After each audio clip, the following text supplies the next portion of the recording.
This is Grafted Together with ACSI Chief Ministry Officer Jerry Nelson.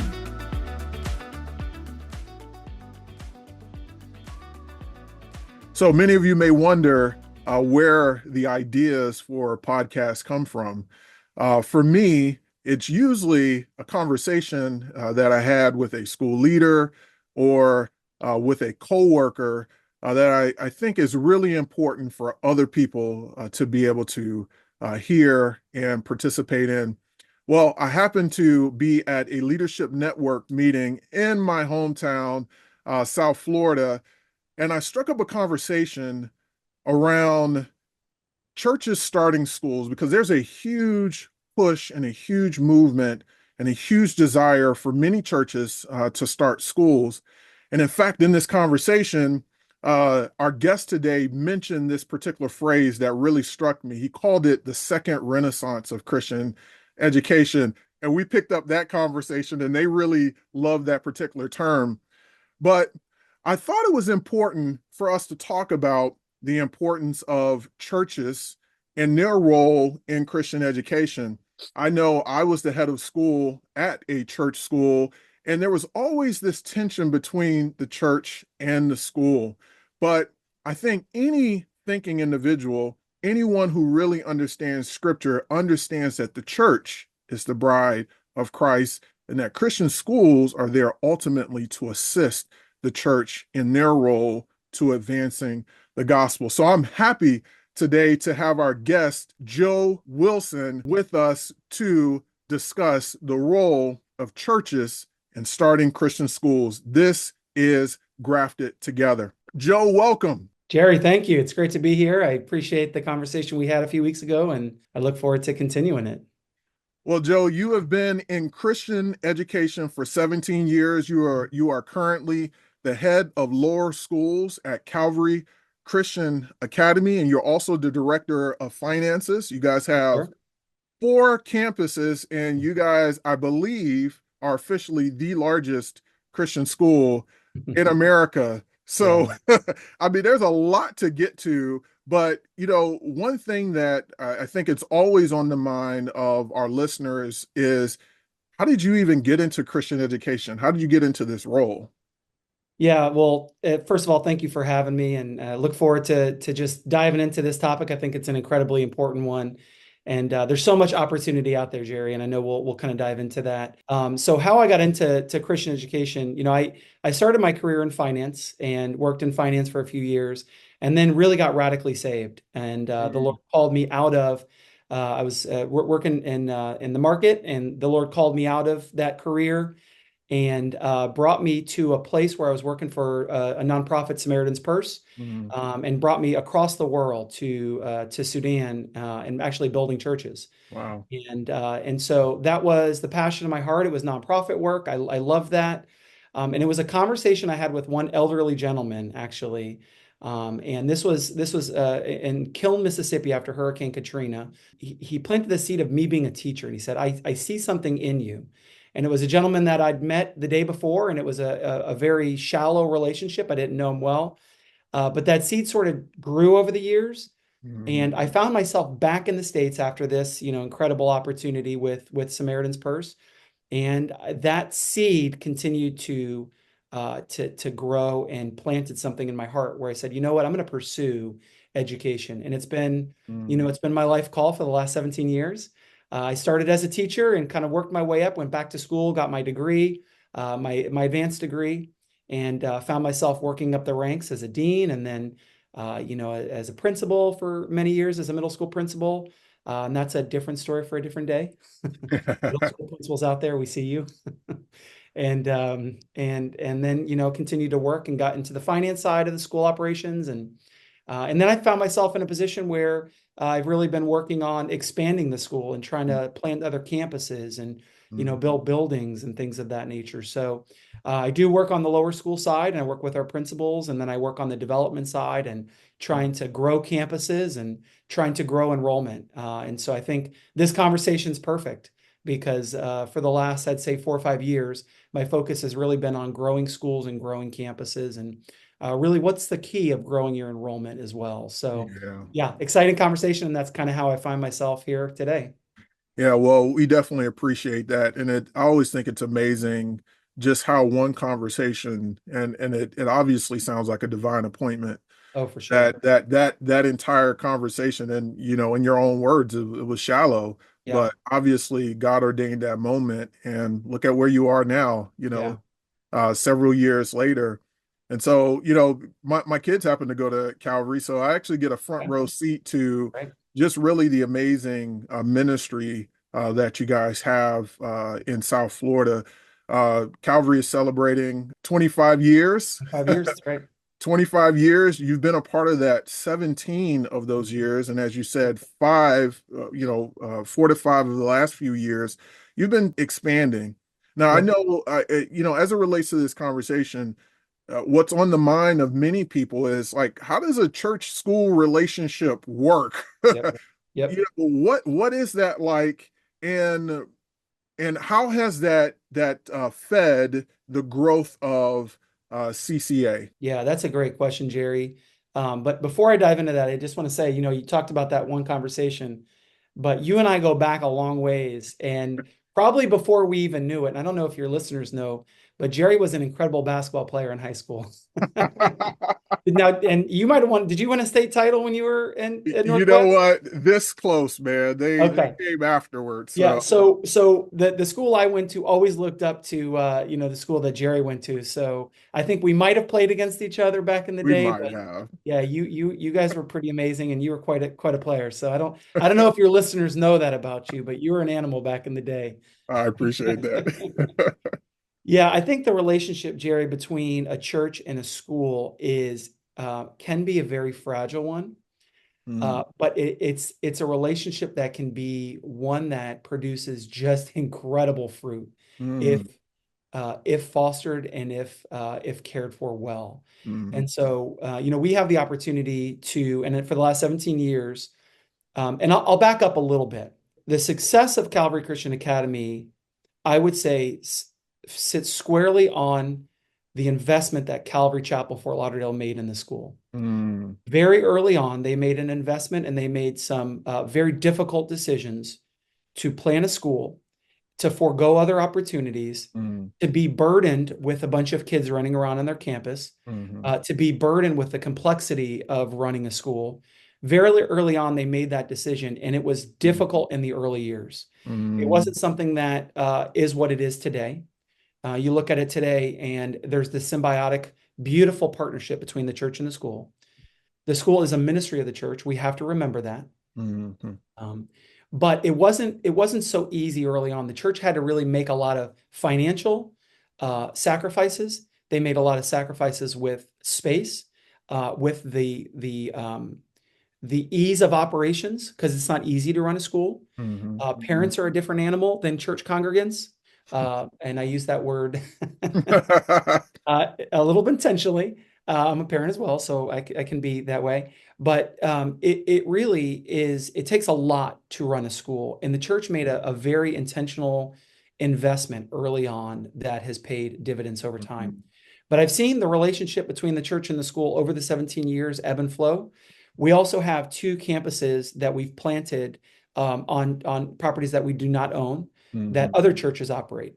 So there really is an interesting relationship between a church and the school that, if fostered well, can produce and provide incredible fruit.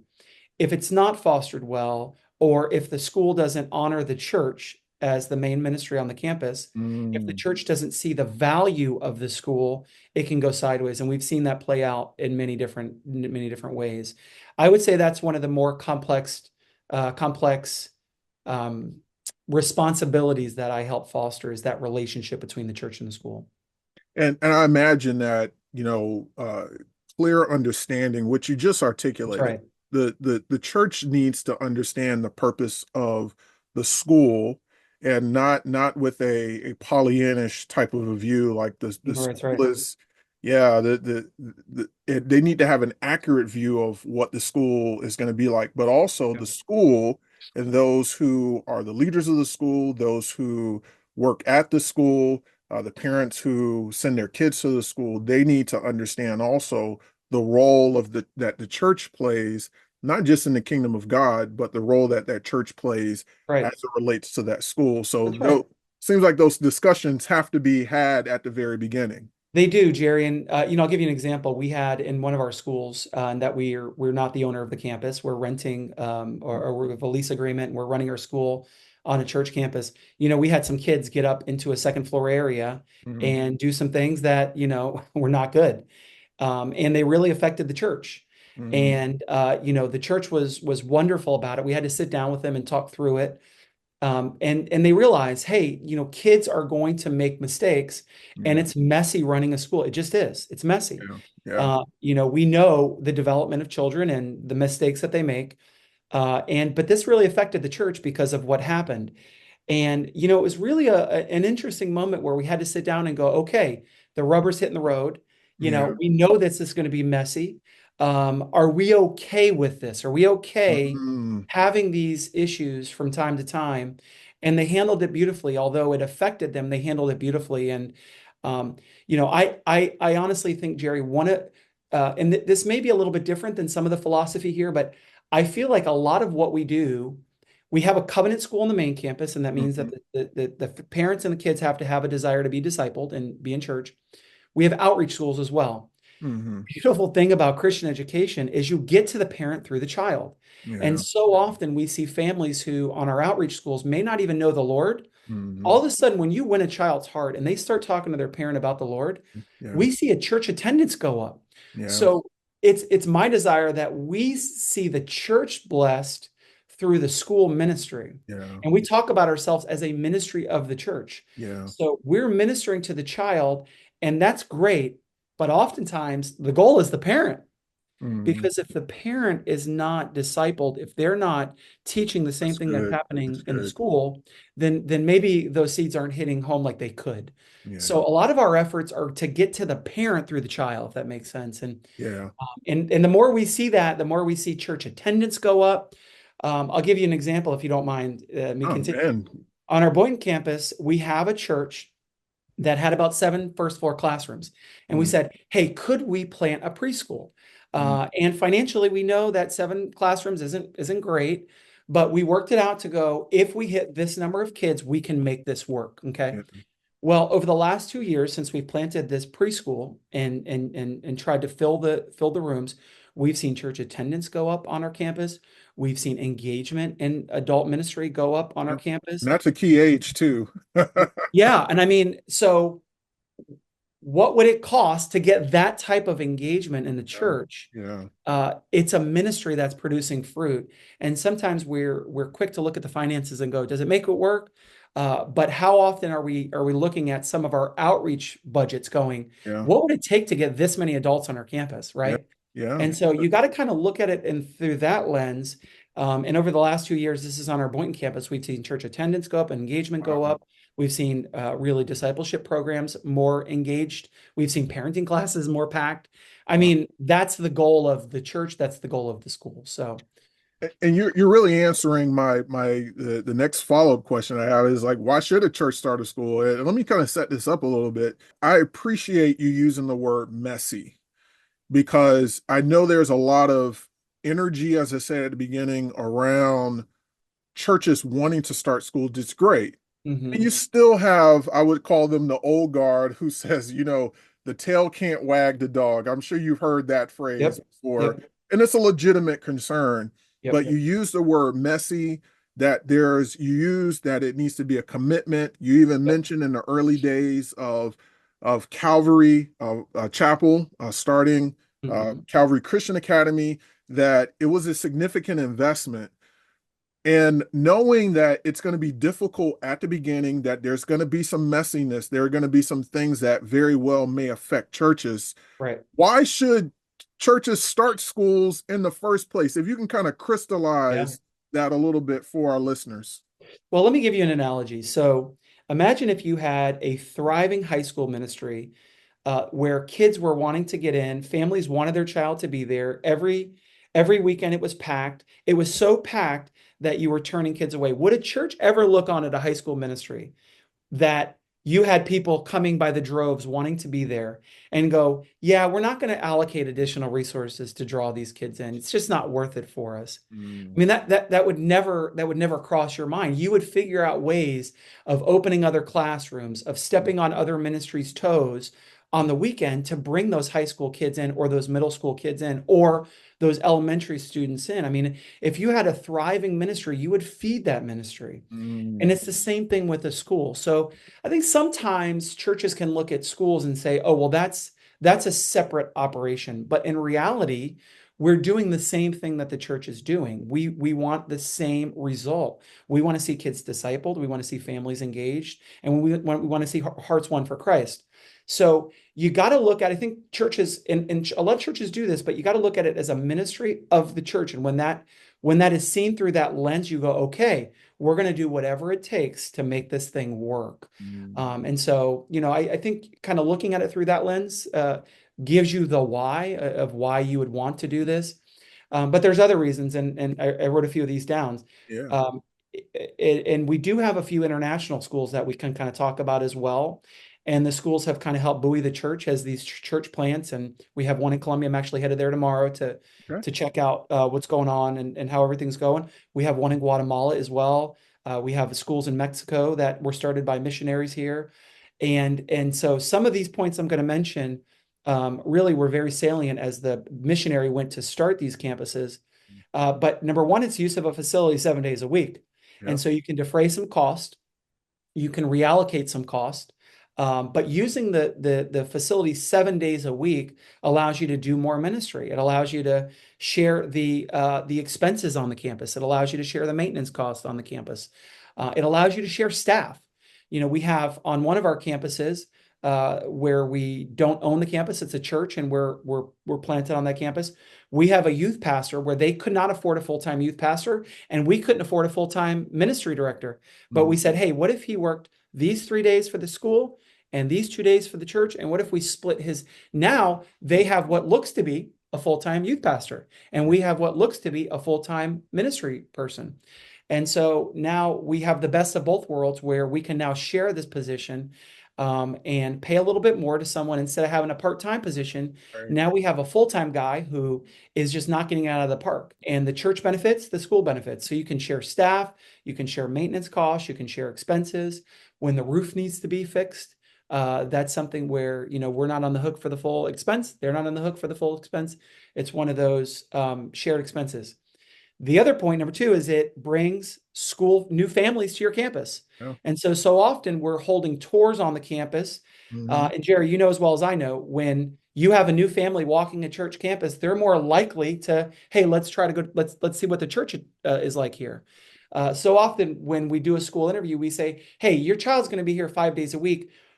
We'd really encourage you to try to attend church here. Just see what we're about, see what the ministry is about. Yeah. And a lot of times they end up coming, falling in love with it, and all of a sudden they're here.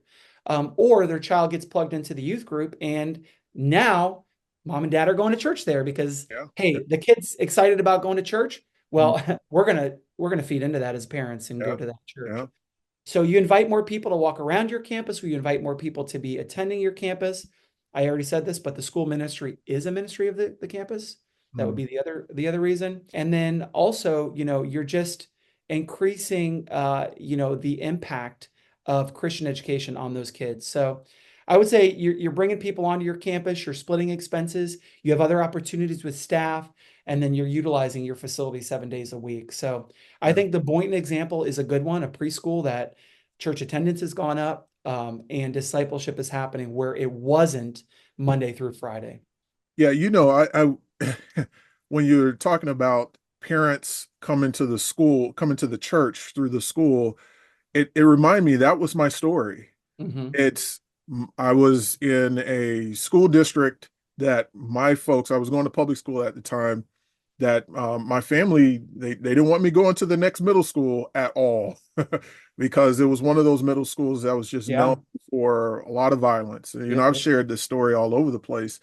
And so they went into the phone book and they looked for several schools. They saw a Mhm. Lutheran school, a Baptist school, and a prep school, right? Sounds like a joke, but it's true. Yeah.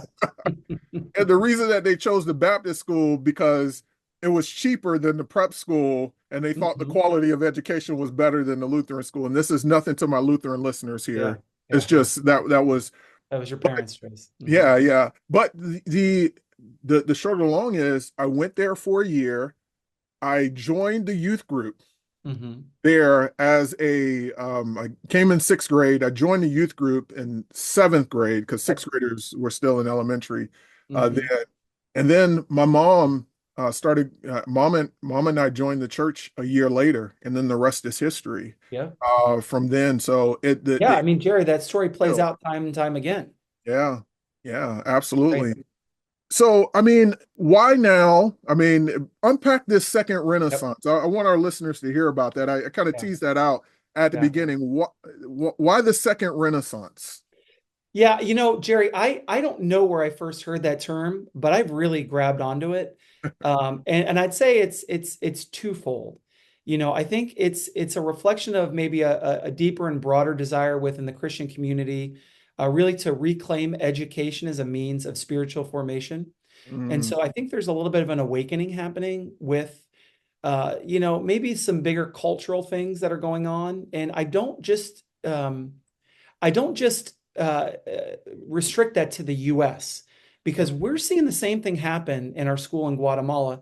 That was a missionary who started that school, and now that campus has grown to over 400 students. It's really an incredible work. Yeah, I mean, and we hear it there. We hear it in our school in Cartagena. We hear it Mm, in our school in Tirabamba, Colombia. There's this secularization happening. There's this ideology that's creeping into the public schools, even in Central and South America, where parents are going, no, we don't want that. So I yeah. think there's this awakening happening with parents.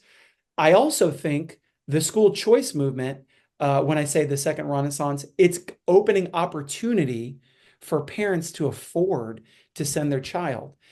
We see across the country school choice is sweeping different states, and parents' tax dollars are now following the parent to give the parent the choice to send their child Right. to their choice. That can be a government school, public school, that can be a charter, that can be a private school. But now the parents have a little bit more autonomy with their child's education.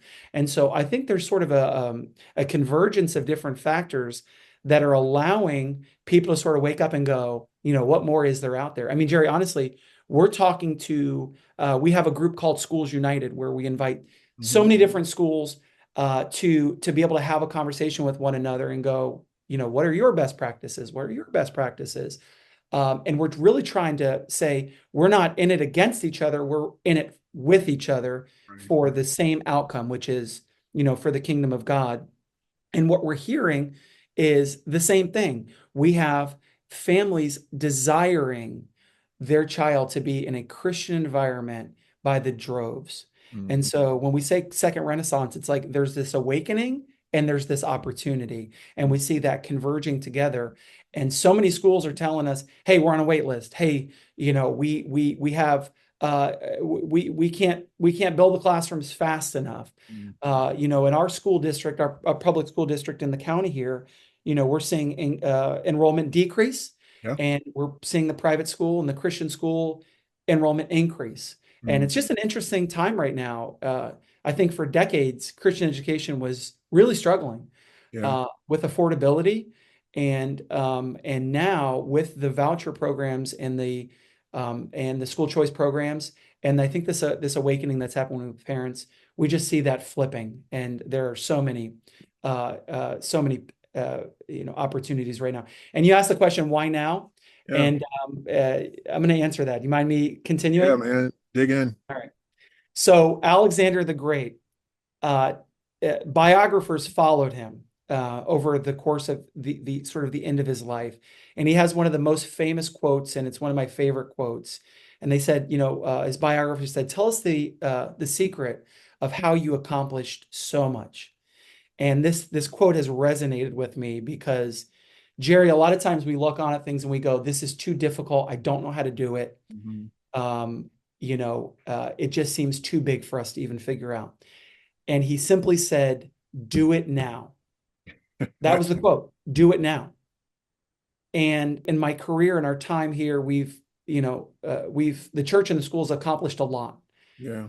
And a lot of times we looked on and go, how do we even do that? How do we start another school? How do we launch another campus? How do we continue to grow? How do we offer these other opportunities? And you just got to do it. You Yeah. just got to dive in. It's not too difficult. You Hmm. can learn from others. You can figure it out as you go. And I just want to encourage anybody out here who's listening, who thinks, hey, this may be just too complicated. It's not. You can figure it out. Do it now. Reach out to others, reach out to us. The opportunity is ripe. We got to do it now. I mean, that's amazing. And first of all, I want to say thank you for even offering to our listeners, those who are listening, folks who want to start a school or folks who are wanting to expand. I think it's important what you said is they don't have to do it by themselves. There are other people who are walking the road that they want to walk down. And so it's just a matter of diving in. And I don't know if you have some tips. I want to kind of zero in on Sure. pastors here, if you can help me out here. Sure. There are two groups of pastors that I've run into, and again, I know there's more than that, so it's more of a spectrum rather than groups. But there are those who want to jump in and dive in right away. There are some who recognize what's happening in culture, but they're just like not in a million years. Yep. What tips or what advice will you give to pastors in light of this second renaissance, and what they can do in terms of first steps? You say do it now, dive in, but Yep. what's those first one or two steps that they should do? Yeah, I mean, obviously, Jerry, we've had opportunities that have come together and just been wonderful for us. And in each of those opportunities, the Lord has just thrown doors open. Mm, So, and we've had other opportunities where doors have just been closed one after another. And I'd say the thing that, as a pastor, that pastors are wonderful at is really seeking the Lord and hearing from Him. So, I mean, I think the first thing is just be open and committed to prayer with anything in our lives, right? It's committed to prayer and then be open. I'd say, as well as I know that 4 to 14 window yeah. when the child is, and we've heard this often, but a child is most apt to receive the gospel. Yeah. And that's when most get saved is between that ages of 4 to 14. And so there's an opportunity there to reach the heart of a child in a way that a 17, 18, 20, 30-year-old, it's a little bit more difficult to do Yeah. so. Yeah. So I would say to really seek the Lord and pray. I would also say to do your homework, and I wrote down a few things and what's needed. You do need space, and so certainly space is needed. What we found is 7 first floor classrooms is something that we can make work, and you have to be a little bit creative. Yeah. And so if you've got room, if you have for even something as small as a preschool, you can even go a little bit smaller than that. That's necessary. And then, knowing the zoning is important. So doing a little bit of homework. And then I would say, Jerry, reaching out to others, reaching out to other school leaders in the area, reaching out to us if you have any questions. I would say to pray, to do your homework, or really seek the Lord on this. Those would be my first steps in terms of, if this is something that you're interested in, that's kind of the first step. Pray and do your homework. Yeah. Well, this has been amazing, and I know that there's much more to be said about this topic, but I have no doubt that folks will probably be contacting you, Yeah, just to talk with you. How can they love get in to. touch with you? Yeah, so they can email me, josephw@ccaeagles.org. They can call me directly. Yeah, and Jerry, I don't know if you'll put that in your Yeah, in the, we'll put that in the. but we're very interested in helping out, and very interested in helping schools kind of process and think through this, and sort of consulting with schools. There's some wonderful thought leaders out there that we've worked with in the past who travel the country and consult, and wonderful schools across the country who do this. There was a school group in Kentucky we went and visited, and there's so many leaders around the country who are just willing. Some schools in California we even spoke to who are just willing to say, hey, this is what we do and this is how we do it. And these are the rules of California that we figured out, and this school in Kentucky, these are the rules in Kentucky that, help us and hurt us. And I think more people out there in the school world are willing to help than maybe we realize. And I would say Schools United, Jerry, is another great group that's open. ACSI, there's so many great ACSI schools out there that are willing to help. And obviously ACSI itself, there's so many great resources on the ACSI board that we found that, we used to be part of other boards, and it's like, no, ACSI, they've got the goods, and we've, kind of funneled down to using a lot of your information and your research. Jerry, you're a wonderful person to reach out to. So when I say do homework, it's just make those connections. So often connections are the way that we get things done, and relationships are the way that we get things done. I would lean into that stuff. And if you're a pastor, reach out to our pastor or reach out to a pastor of a local Christian school and go, hey, how's this work for you? That was the way that actually one of our Miami campuses opened. It was the pastor on that campus reached out to a pastor in Hollywood and said, hey, how's that been for you guys? Right. And he was able to, through a third party, realize, oh my gosh, this is an opportunity for us. So absolutely. I think it's conversation, relationships, and then, knowing the right people to reach out to. Man, so my takeaways from today is do it now. Do it now. Pray about this, do your homework, and then make connections. Joe Wilson, head of lower schools at CCA, director of finance. Thank you so much for your time. Jerry, it's been a pleasure. Today. Appreciate it very much. All right. God bless you. Grafted Together is a presentation of the Association of Christian Schools International. Learn more about biblical worldview and spiritual formation at acsi.org/graftedtogether.